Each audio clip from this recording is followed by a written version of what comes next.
పూరా local. Welcome to Poora local. This is Bharathi. ఇవాల్టి వార్తాపత్రికలోని ప్రధాన వార్తల గురించి తెలుసుకుందాం.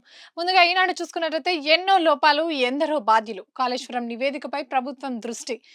నిన్న గత 2 రోజులుగా చూస్తూనే ఉన్నాం. కాళేశ్వరం ప్రాజెక్ట్ ఏదైతే ఉందో దానికి సంబంధించిన ఒక తుది నివేదిక కూడా బయటకొచ్చింది. సో, దానికి సంబంధించి కొన్ని అప్డేట్ పాయింట్స్ ఇక్కడ చూసుకుంటే, అధ్యయనం పూర్తి చేసిన ఐపీఎస్ అధికారుల కమిటీతో సమావేశమైన నీటిపారుదల శాఖ మంత్రి ఉత్తమ్.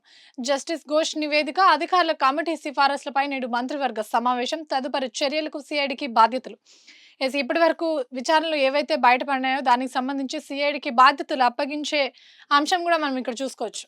ఇక్కడ చూసుకుంటే జ్వరం రోజు రోజుకు పెరుగుతున్న డెంగ్యూ కేసులు. అధికారికంగా కొన్ని, అనధికారికంగా ఎన్నో.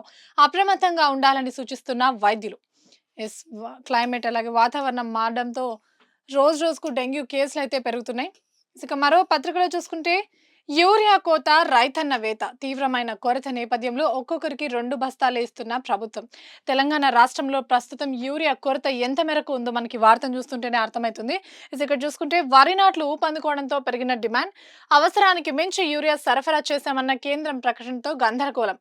డిపిఏ, ఎంఓపి కాంప్లెక్స్ ఇలా అన్ని ఎరువులు కలిపి చెప్పారంటున్న రాష్ట్ర అధికారులు.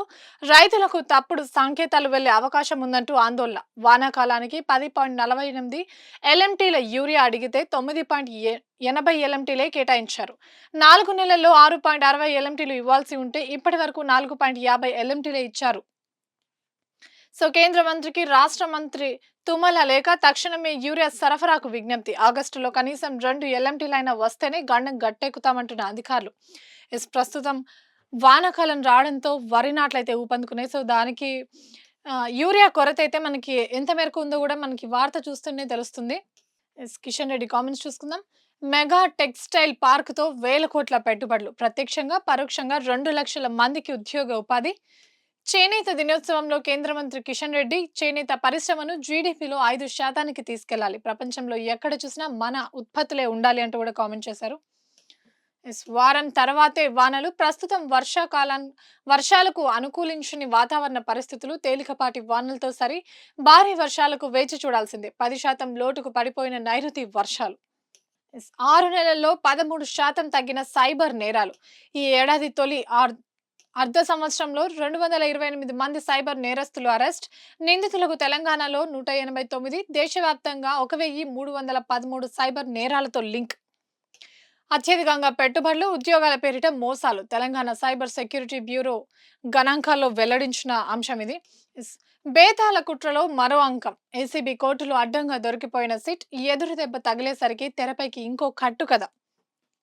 ఇందులో భాగంగా ఓ వీడియో లీక్. దానిపై యెల్లో మీడియా ద్వారా విపరీత ప్రచారం. ఎన్నికల్లో పంచిన నోట్లతో వెంకటేష్ నాయుడు అంటూ ట్రోలింగ్. 2023 నవంబర్ నాటి దృశ్యాలంటూ వచ్చేసిన వైనం.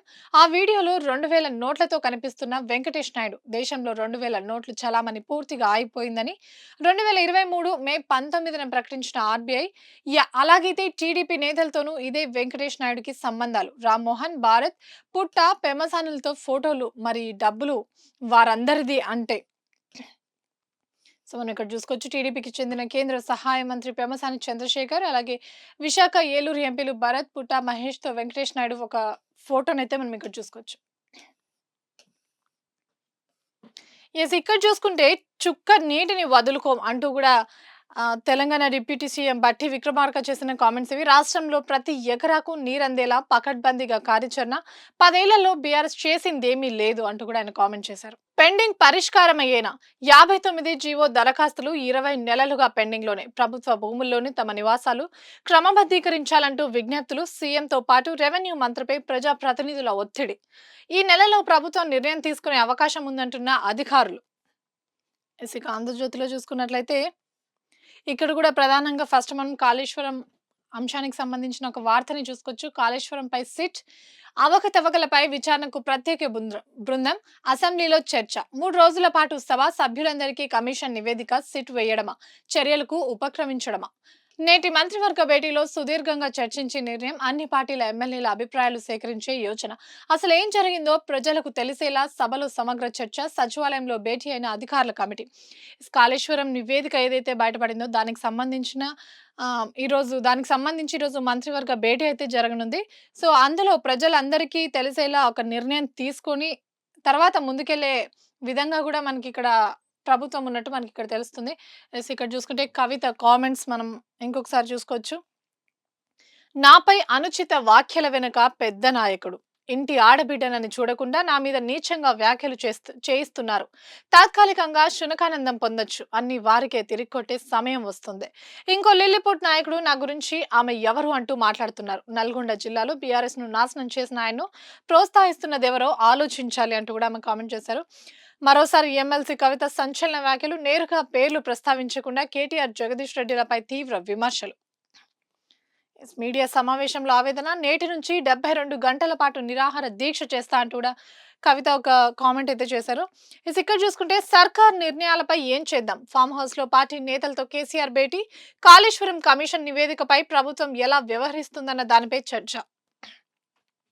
కవిత వ్యవహారం, బీసీ రిజర్వేషన్ల అంశంపైన సమాలోచనలు, నేడు కన్నపల్లి ఫామ్ హౌస్ సందర్శనకు వెళ్లనున్న బీఆర్ఎస్ నేతలు.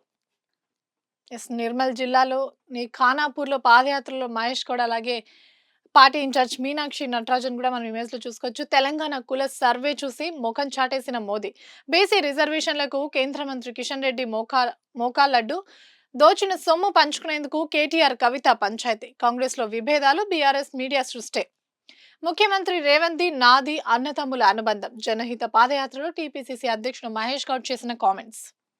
ఇక్కడ చూసుకుంటే మనం గత కొన్ని రోజులుగా చూసుకున్నట్లయితే ఈ సరోగసి కుంభకోణం ఏదైతుందో దానికి సంబంధించిన అంశం ఇది. స్కానింగ్ కేంద్రాలపై పర్యవేక్షణ, తూతూ మంత్రంగా పీసీపీ ఎన్టీడీ తనిఖీలు, సంఘటనలు జరిగితేనే హడావిడి, రాష్ట్రంలో 4150 కేంద్రాలు, వీటిలో నెలకు 10% కేంద్రాల్లో కూడా తనిఖీలు జరగట్లేదు. యథేచ్ఛగా లింగ నిర్ధారణ పరీక్షలు చేస్తున్న వైనం, కేంద్రాల్లో అనుమతి లేకుండానే స్కానింగ్ యంత్రాలు.